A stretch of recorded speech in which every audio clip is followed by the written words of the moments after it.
까지 제가 보겠습니다. 어떤 사마리아 여자가 물을 기르러 온다. 예수님이 그에게 말씀하신다. 나에게 마실 것을 좀 주세요. 예수님의 제자들은 먹을거리를 사려고 시내로 들어가고 없었다. 사마리아 여자가 예수님께 여쭌다. 선생님은요, 유대아 사람인데 어째서 저한테 마실 것을 달라고 하시나요? 저는 사마리아 여자인데요. 유대아 사람들은 사마리아 사람들과 함께 어울리지 않기 때문이다. 예수님이 대답하셨다. 하나님의 선물이 무엇인지 또 그대에게 마실 것을 좀 달라고 말한 사람이 누구인지 알았다면 그대가 그에게 달라고 했을 겁니다. 그러면 그가 그대에게 생수를 주었을 겁니다. 아멘. 이 예수님과 사마리아 여인과의 우물가의 만남의 이 내용은 다른 복음서에는 없어요. 요한복음에만 있습니다. 그 왜 요한복음에서는 다른 복음서에 없는 이 사건의 장면을 넣었을까 하면 결국 예수님의 복음은 유대인들만을 위한 것이 아니라 사마리아인에게도 필요한 것이고 이방 사람들 모든 세상 사람들에게 필요한 것이 복음이다 하는 것을 강조하려고 다른 복음서에 없는 사건을 여기다 넣은 거죠. 그래서 여기서 보면 생수를 주겠다 그랬잖아요. 생수, 생명수라고 우리가 이제 의미를 부여한다면 생명을 살리는 물을 우리가 생수라고 합니다.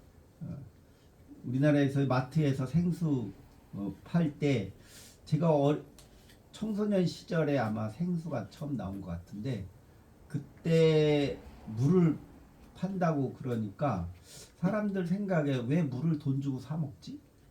봉이 김선달이 대동강물 팔아먹었다고 했는데 왜 그 물을 돈 주고 사 먹지? 그냥 물 먹으면 되는데 그런 생각을 했었는데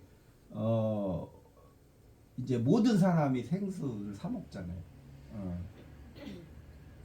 제가 그 젊었을 때 제가 이제 노량진 한샘 그 싱크 대리점에서 그 기사로 일했을 때인데 상도동이죠. 상도동 장승배기 상도동 노량진에 그 상도동 그 산비탈 이렇게 언덕진 그곳에 좀 고급 주택들이 쭉 이렇게 있었어요. 지금은 다 아파트 섰어요 거기가. 근데 그 상도동 그 위쪽이 좀 잘 사는 사람들이 살았어요.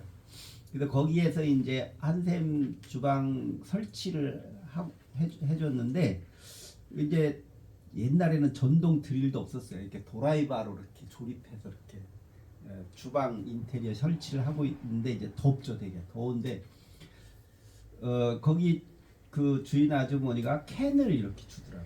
우리 둘이 가서 기사 둘이 가서 일을 하고 있는데 캔을 줘서 저들 술 안 먹어요 그랬더니 이거 술 아니에요, 물이에요. 이렇게 봤더니 영어로 쓰인데 이제 워터라고 써 있어요. 드링크로 이렇게 물을 이렇게 캔으로 먹어요? 내가 이렇게 물어봐서 궁금해서 물을 캔으로 이런 물도 있었더니 미국에서 미군들이 먹는 거래요. 미군들은 한국 물이 안 좋아서 안 먹나? 그런 생각을 했는데 그래서 캔에 물이 시원하니까 이제 먹은 기억이 나는데 그래서 미국 사람들은 이렇게 물을 캔에 넣는 물을 먹기도 하는구나. 그래서 처음 그 물을 먹어봤어요.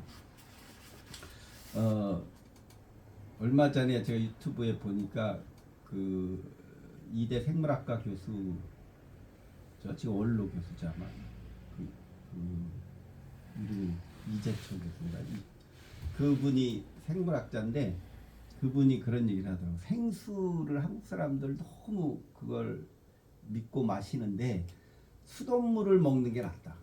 생수 그거는 왜 안 좋냐면 그 지하수에서 뽑아서 그것이 유통을 망을 거쳐서 마트에 오려면 한두 달씩 걸립니다. 그리고 그 생수 회사들이 그때그때 물을 병에 담는 게 아니라 엄청나게 한꺼번에 물을 뽑아서 창고에 쌓아놨다가 그거를 유통을 시키는데, 또 마트 같은 데 가보면 그 생수는 이렇게 공간을 차지하니까 밖에다 내놓는다. 그래서 햇빛을 쬐나. 그래서 물은 햇빛을 받으면 아주 사람 몸에 안 좋다. 그러니까 햇빛을 받으면 물은 변질되기 때문에. 그런데 보면 마트 같은 데 보면 생수통을 다 밖에다 내놓고 파는데 사람들이 그거를 사서 먹는데, 그거를 먹느니 수돗물을 먹는 게 훨씬 몸에 좋다는. 그래서 자기는 가끔 뭐 집에 정수기 있으니까 정수기 물을 먹지만 가끔 그냥 수돗물 먹는.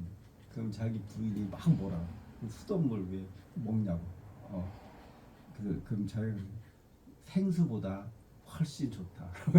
수돗물 그냥 먹는다고. 그러니까 이 팔레스틴 지역은 비가 잘 안 오잖아요. 그래서 그 야곱이 우물을 팠을 때 그 짐승이나 사람이 먹을 수 있는 그 우물에서 물이 나오면 그는 지금 정말 보배죠, 보배. 모든 짐승들과 사람들이 와서 그 물을 퍼가잖아요. 그래서 야곱이 가는 곳마다 우물을 파면 생수가 나오잖아요. 요셉도 그렇고. 그러니까 그게 뭐냐면 구약에서 하나님이 사랑하는 그 자손들이 가는 곳마다 하나님이 축복해 주신다. 그래서 그들이 가는 곳에서는 생수가 나와서 많은 사람들을 살려낸다. 그러니까 구약의 그런 이야기들이 이제 신약 시대에 와서도 그 예수님께서 그 구약의 야곱의 우물, 요셉의 우물, 이런 우물의 이야기를 그대로 차용해서 전하는 거잖아요. 전하는데 결국은 예수님의 복음은 생명을 살리는 거다라는 걸 강조합니다. 생명을 살리는. 그러면 그 생명은 뭐냐면 사람만 살리는 게 아니라 짐승도 살리고 하나님의 창조한 이 세상을 살리는 것이 그리스도의 복음인 거죠. 그런데 오늘날 이 중세 시대를 거치면서 예수님의 복음이라고 하는 것은 그냥 인간의 영혼을 살리는 거. 그 예수 믿고 구원 받으세요. 예수 믿고 천국 가세요. 뭐 그런 이제 전도를 자꾸 하게 된 것도 예수님의 복음이 아주 그 영지주의자들의 영향을 받았고 헬라의 이원론적인 영향을 받아서 하나님의 구원은 이 세상을 구원하는 것이 아니라 우리 인간의 영혼을 구원하는 거다라고 아주 편협되게 하나님의 구원론이 아주 그렇게 편협화된 거죠. 그럼 오늘날 과학이 발달한 우리 21세기의 우리들은 예수님의 복음을 그렇게 편협된 복음이 아니라 아주 보편적인 복음으로 이 복음을 가두어 놓은 것을 이렇게 열어야죠. 열어서 해방을 시켜야 돼요. 그 김지아 씨가 썼네. 금관의 예수, 그 연극, 그 노래는 누구지? 그 가수, 민중 가수 죽었죠, 얼마 전에, 몇 년 전에. 그 금관의 예수, 그것도 이제 그 금관을 썼지만 그 콘크리트 속에 갇혀버린 예수. 그러니까 즉 교회에 갇혀버린 예수. 그 교회에 갇혀버린 예수는 아무 일도 못하니까 그 교회에 갇혀버린 예수를 우리는 해방시켜야 돼요. 그 예수를 해방시켜서 그 예수가 이 세상을 구원의 역사를 할 수 있도록 우리 교회가 예수를 해방시켜야 된다. 그게 바로 금관의 예수라는 그 연극의 메시지거든요. 그러니까 오늘날 우리 종교라고 하는 것이 다 그래요. 이슬람교는 이슬람교 창시자 마호멧을 자기들의 교리에 가둬놓고 자기들 교리를 따르지 않는 자들, 믿지 않는 자들은 다 적으로 간주해서 죽여도 괜찮은 거죠. 거룩한 전쟁. 그게 유대인들이 구약 시대에도 그런 거잖아요. 하나님이 선택하지 않은 이방 백성들은 하나님의 심판을 받을 수밖에 없다. 그 심판이 바로 전쟁. 그래서 그 적들을 물리쳐도 된다고 생각하는 거예요. 불교를 창시한 고타마 시탈타도 이 불교라는 교리에 갇혀서 그가 이 세상을 밝혀주고 자비를 베풀고 구원을 이루는 그 역사를 하지 못하도록 종교가 교리로 가둬버린 거예요. 기독교도 똑같이 예수를 교리 속에 가둬버려서 예수의 복음을 이 세상에 증거하지 못하고 구원의 역사가 일어나지 못하게 만드는 것이 바로 종교다. 그런 생각을 합니다. 예수님도 그 생각을 한 거예요. 왜냐하면 그 당시 유대 종교가 그런 거죠. 유대 종교가 그 많은 이방 사람들에게는 하나님의 구원이, 하나님의 은총이 가지 않는다고 봅니다. 오직 하나님의 은총은 유대인들에게 오는 거예요. 근데 그 중에 하나가 사마리아 사람들이죠. 지난주에 제가 얘기했듯이 사마리아 사람들은 지금 하나님의 심판을 받는 사람들이기 때문에 거기에는 하나님의 구원의 은총이 이루어지지 않고 있다라고 유대인들은 믿는 거죠. 그래서 사마리아 사람들하고는 말을 하지 않고 그들과 대화하지 않는 거예요. 이렇게 다른 타인에 대해서 다른 문화를 가진 사람들, 종족을 가진 사람들과 우리가 다르다고 해서 그들을 정죄하거나 그들에게는 하나님의 구원이 없다라고 말하는 것 자체가 바로 우리가 하나님의 구원을 가둬버리는 거예요. 여기 보면 7절에 보면 어떤 사마리아 여자가 물을 기르러 온다. 그러니까 몇 시에 와요? 낮 12시에 왔다. 그렇게 나와 있잖아요. 그런데 이스라엘 사람들이나 그 팔레스틴 사람들은 낮 12시에 물을 길러 안 가요. 왜? 덥고 그 잠자는 시간이죠. 낮잠 자는 시간이지 이러는 시간이 아니잖아요. 더우니까. 그럼 물을 길러 언제 오느냐? 새벽에 와요. 새벽. 그러면 새벽에 와서 우물가에 모여서 모든 대화를 하고 정보를 교환하는 거예요.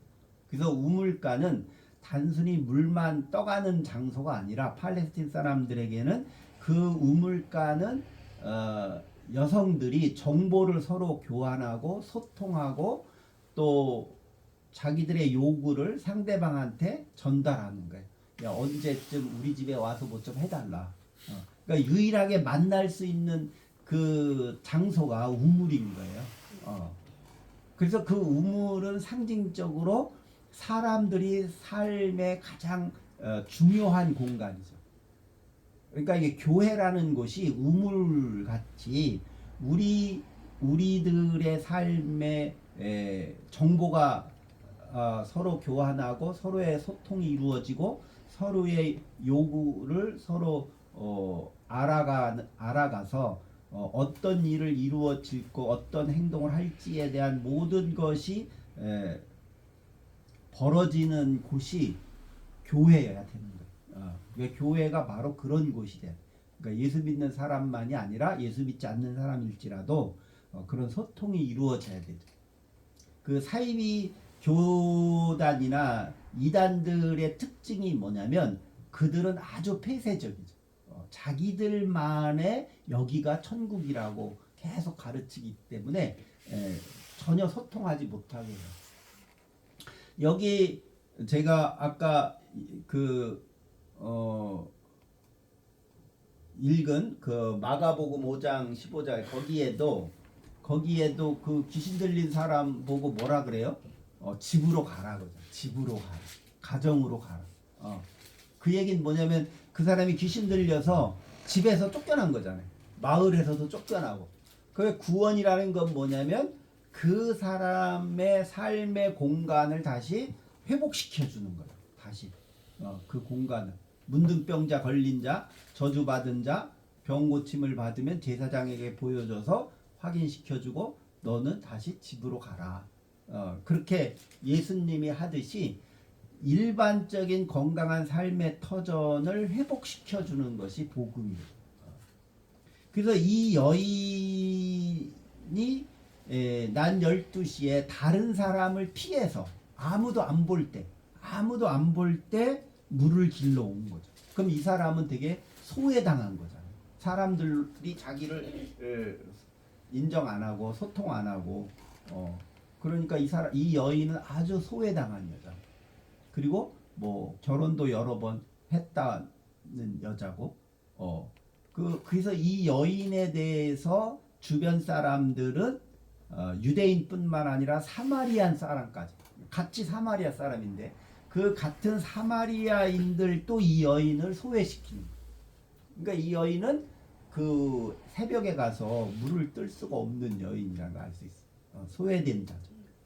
오늘날 이렇게 우리 종교인들이 타인을 소외시키는 그런 사고방식을 갖거나 그런 삶을 살아가는 게 너무 많죠. 그러니까 오히려 종교인들이 타인을 정죄하고 타인을 소외시키는. 그래서 우리나라에도 이제 차별금지법을 10여 년 전부터 국회에서 법을 만들자. 사람을 차별 못하게 종족이나 종교나 또한 성소수자나 모든 사람에 대해서 휴머니즘을 가지고 차별하는 자에게는 벌을 주자. 그러니까 법을 만든다는 게 그거잖아요. 그거를 안 지키면 벌 준다는 거잖아요. 근데 차별금지법을 제일 반대하는 조직이 교회죠. 교회가 차별금지법을 아주 강조를 많이 하고 막 차별하잖아요. 그러니까 이런 것만 봐도 참 이 기독교가 얼마나 타락했는가를 알 수 있어요. 아니 차별금지법을 하면 교회가 환영을 해야지. 왜 반대하냐? 뭐 동성애 때문에 반대한다 뭐 그러는데 그것도 사실은 구실이에요. 그래서 이 기독교라는 종교, 교회라는 조직, 여기만이 거룩하다라는 것을 강조하다 보니까 거기 밖에 있는 것들은 거룩하지 않아. 그러니까 그런 것들이 이 교회 안으로 들어오면 안 된다는 거예요. 저 악한 것들, 세속적인 것들, 저런 것들 풍토가 교회로 들어오면 안 된다. 그런 의미잖아요. 근데 어떻게 보면 이걸 반대로 뒤집어 생각하면 세상 쪽에서 보면 그 교회에 편협되고 사람을 소외시키고 차별하고 이렇게 하는 그런 왜곡된 종교에 대한 신념이나 사고 체계가 이 세상에 퍼지면 큰일 날 것 같죠. 기독교나 불교나 이슬람교나 이 종교가 가지고 있는 그런 폐쇄성과 왜곡된 것들이 이게 세상으로 흘러오면 자기네들끼리만 하면 괜찮은데 그게 오히려 세상을 더 어둡게 만들고 혼란하게 만들고 어지럽히게 만들면 큰일 나죠. 오히려 세상에 나쁜 것이 교회에 들어올까봐 걱정할 게 아니라 이제는 교회에 나쁜 것들이 세상으로 나갈까봐 걱정해야 돼요. 그걸 놓고 기도해야 돼요. 그거의 극단적인 것이 뭐냐면 전쟁인 거예요. 종교 이름을 내세워서 신의 이름을 내세워서 전쟁을 하는 게 가장 종교의 폐쇄적이고 타락한 거죠. 그래서 지금 예수님이 이렇게 소외당한 여자, 이 소외당한 여성에게 가서 물을 달라. 근데 하나는 목이 진짜 마르니까 물을 달라고 했겠죠. 근데 여기 재밌는 거는 예수님은 목이 말라서 물을 먹으려고 우물가를 갔는데 제자들은 어디 갔다 그랬어요? 먹을 거 구하러. 먹을 걸 구하라. 근데 예수님이 이 여인에게 뭘 주려고 그래요? 생명수를 준다고 그랬잖아요. 내가 선물을 주겠다. 생명 너에게. 너가 내가 누군지 알았더라면 내 선물을 받았을 것이다. 그래서 이 생명수를 준다고 했는데 제자들은 예수님에게 생명수를 달라고 했다는 게 하나도 없잖아요. 예수님하고 늘 같이 다니는 거예요. 늘 같이 다니는데 예수님 보고 주님의 그 복음의 생명수를 우리에게 좀 주십시오라고 제자들이 예수에게 요청했다는 말이 복음서에 하나도 없어요. 한 군데도 없어요. 제자들은 항상 뭐예요? 오병이어의 기적의 사건처럼 우리 먹을 게 없는데 저 사람들 어떻게 먹을 걸 주란 말이에요? 하고 예수님에게 원망하고 또 여기서도 예수님은 지금 관심이 저 소외당한 여인에게 생명수를 주는 그 복음의 역사를 일으키는데 관심이 있는데 제자들은 배고픈 거에 관심이 있는 거예요. 그러니까 오로지 먹을 것에만 관심이 있는 거예요. 그러니까 세상의 물질적인 것에만 관심이 있는 거예요. 우리 인간의 마음과 영혼에 대한 관심은 별로 없는 제자들이. 그래서 제자들은 먹을 것을 사려고 시내로 들어가고 없었다. 그 사마리아 여자가 예수님께 여쭌다. 선생님은요 유대 사람인데 어째서 저한테 마실 것을 달라고 하시나요? 저는 사마리아 여자인데 유대아 사람들은 사마리아 사람들과 함께 어울리지 않기 때문이다. 이제 9절에 이렇게 설명이 나오는데 그 요한복음 8장 48절에 보면 한번 찾아볼래요? 요한복음 8장 48절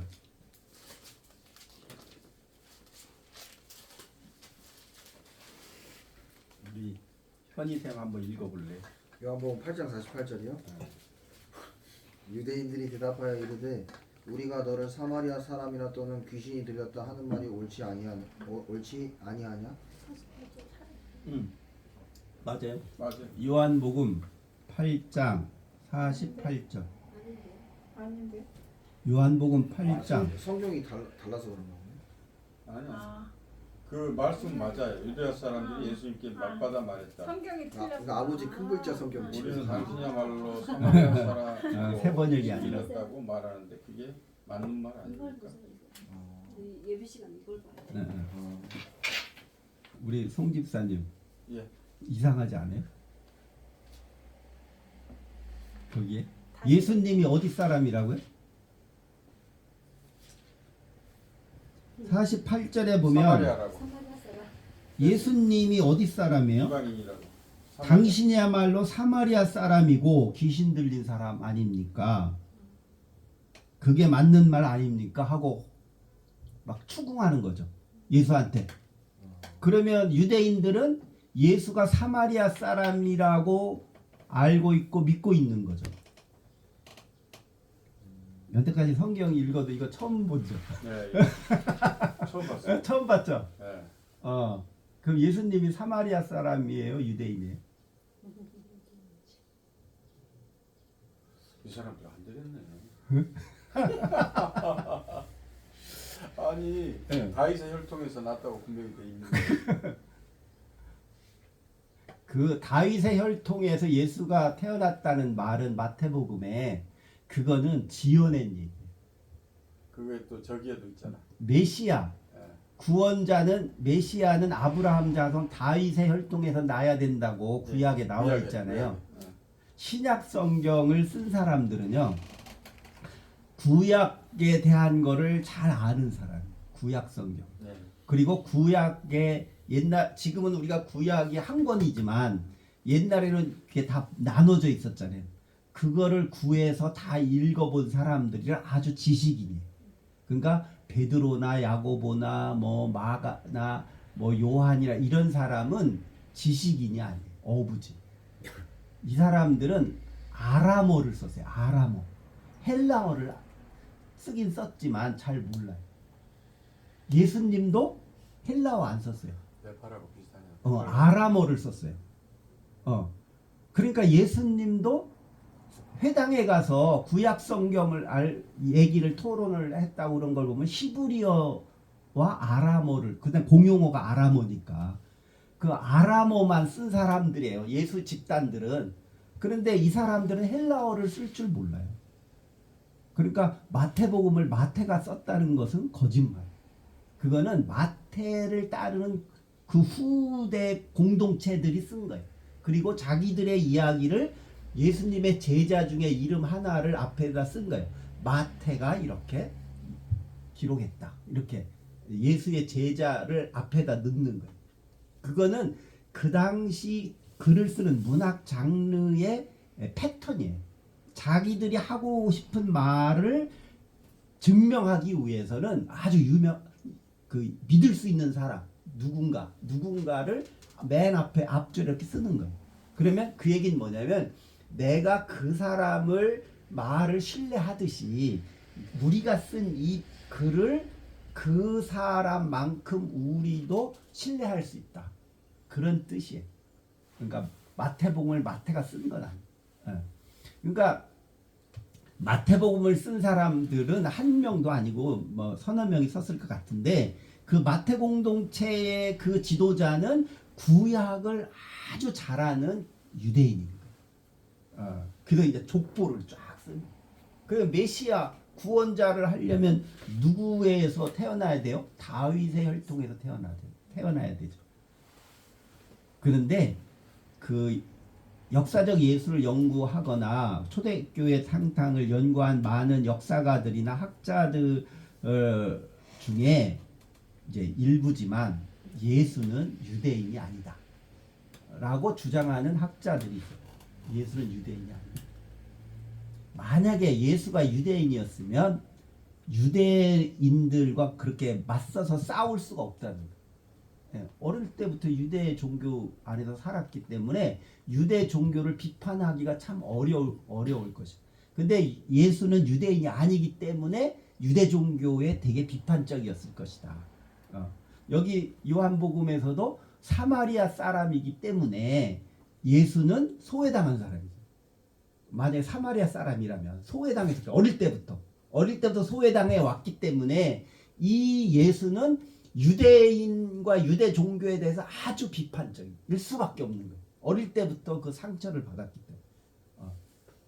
그래서 이 예수는 하나님의 복음을 유대인처럼 해석 안 하고 새롭게 해석을 해서 복음을 전했기 때문에 예수는 이방인들에 대해서 복음을 증거할 수 있다는 거예요. 만약에 예수가 유대인이었으면 이방인들에게 복음을 전하기가 참 어려웠을 거예요.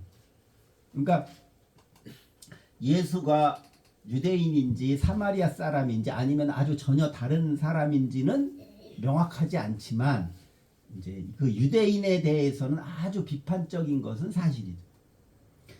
그런데 이제 초대교회는 예수를 사마리아 사람으로 보지 않은 거죠. 초대교회는 예수를 유대인으로 본 거죠. 그러나 일부의 정통 유대인들은 예수를 유대인으로 인정하지 않는 경향도 있었다는 거예요. 그게 요한복음에 나오는 거예요. 그러니까 마태, 마가, 누가는 없어요. 왜냐하면 그들은 예수는 유대인이고 다윗의 자손이라고 강조를 하는 거예요. 그럼 왜 요한복음은 예수가 유대인이 아니라는 것을 왜 여기다 집어넣었을까? 왜 넣었을까요? 요한복음은. 분명히 요한복음 쓴 사람은 예수는 유대인이라고 이미 알려져 있다고 많은 사람들이 초대교회가 얘기를 하고 있는데 요한복음은 늦게 썼잖아요. 마태, 마가, 누가보다 늦게. 근데 왜 요한복음을 쓴 사람이 이거를 왜 집어넣었을까? 8장에서. 안 써도 되는데. 마태, 마가, 누가는 안 썼어요. 일부러 안 썼죠. 근데 왜 요한복음은 썼을까? 그걸. 요한복음이 강조하는 것은 예수님이 다윗의 혈통이다, 뭐 족보가 어떻다, 뭐 유대인이다, 뭐 이런 거에 대해서는 되게 부정적인 거예요. 하나님의 아들, 하나님의 구원자는 유대인이어야 된다는 것이 별로 중요하지 않은 거예요. 요한복음 공동체. 그럼 하나님의 아들은 뭐가 중요하냐? 모든 세상, 모든 사람들을 위해서 이 세상에 왔다는 거예요. 모든 사람을. 유대인을 위해서 온 게 아니라. 그래서 요한복음 공동체는 아주 개방적인 거예요. 그리고 그래서 요한복음 1장 1절에 태초에 말씀이 계시니라 그러면 그거 어떻게 돼요? 모든 세상의 창조자잖아요. 예수가. 그렇죠. 유대인을 위해 한 예수가 아닌 거예요. 모든 사람을 위한 유대인 구원자지. 그래서 요한복음 3장 16절이 하나님이 세상을 이처럼 사랑하사 독생자를 주셨다. 그래서 요한복음 공동체는 하나님의 구원이 모든 세상 사람들을 위해서 하나님의 구원이 이루어졌다고 믿는 신앙 공동체인 거예요. 요한복음. 유대 공동체가 아니라. 마태복음은 유대 공동체지만. 그래서 이 여인에게 10절에 보면 당신이 내가 누군지를 알았더라면 하나님의 선물이 무엇인지 당신이 깨달았을 것이고 또 오히려 내가 당신에게 물 좀 달라고 말했는데 내가 누구인지 알았더라면 오히려 당신이 나에게 뭔가를 달라고 했을 것이다. 오히려 당신이 필요한 것은 지금 목마르고 요리할 때 필요한 이 물질적인 샘물이 아니라 당신이 진짜 필요한 것은 생명수라는 거죠. 당신의 영혼이 구원받고 당신이 지금 소외당하고 힘들고 외롭고 고통당하고 있는데 이 고통 속에서 당신이 구원받고 자유함을 얻고 해방되어야 되는데 그냥 단순히 당신이 오늘 점심에 뭐 해 먹을까 물이 없네 그리고 단순히 물을 길러 온 것이 당신이 필요한 거는 마실 물이 아니라 당신이 구원받아야 할 물이다. 생수다. 그걸 당신이 깨달아야 된다 라고 예수님이 10절에 얘기한 거예요. 그래서 오늘날 우리 종교인들이 우리 그리스도인들은 정말 내가 필요한 거는 물질이라고만 생각하는 거예요. 물질. 그래서 우리의 기도의 99%가 다 세상적인 거다. 세상적인 거다. 정말 우리에게 필요한 거는 생명수인데 우리는 물질만 요구하고 있다. 그러니까 이러한 것을 너희가 깨달아야 된다 하는 것을 오늘 본문에서 가르쳐주고 있습니다. 그래서 우리가 정말 나에게 필요한 게 뭔지를 깨닫는 그런 신앙으로 되기를 주의 이름으로 축원합니다. 기도하겠습니다. 사랑과 은혜가 충만하신 하나님 감사합니다.